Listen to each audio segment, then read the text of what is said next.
Temps maussade sur le groupe Stellantis aujourd'hui. Après des années de succès commerciaux, le constructeur américano-italo-français aux 15 marques automobiles voit son résultat dégringoler de 70% en un an, avec tout de même 5,5 milliards de bénéfices.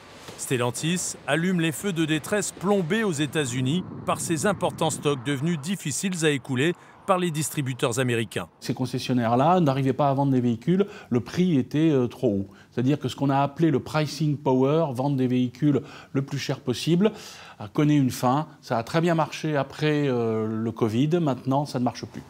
Il a donc fallu brader, ce qui a fait fondre les marges. À cela s'ajoutent des ventes au ralenti en Europe.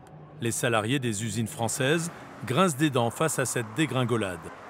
Dégringolade, pas pour les actionnaires. Les actionnaires sont passés de 25 à 35% de dividendes par rapport aux milliards de bénéfices. Pour en face, au niveau des salariés, un petit 1,3% d'augmentation et une toute petite prime. Il n'y a pas de prime de participation, pas de prime d'intéressement, tout ça c'est fini.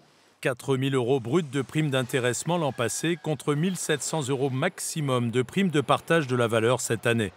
Et pour rien arranger, le rappel des voitures suite aux airbags défectueux ou les pannes à répétition sur les moteurs PureTech coûtent cher aux constructeurs et risquent aussi d'entamer la confiance des consommateurs. Pourtant, la sortie de 10 nouveaux modèles, selon Stellantis, devrait relancer le groupe cette année. On peut être raisonnablement optimiste pour 2025 déjà parce que la situation n'est pas catastrophique pour Stellantis. L'entreprise reste bénéficiaire.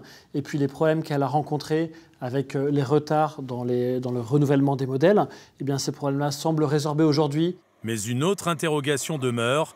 Quelle sera la stratégie du nouveau directeur général du groupe, toujours pas nommé depuis le départ de l'ancien patron de Stellantis, Carlos Tavares ?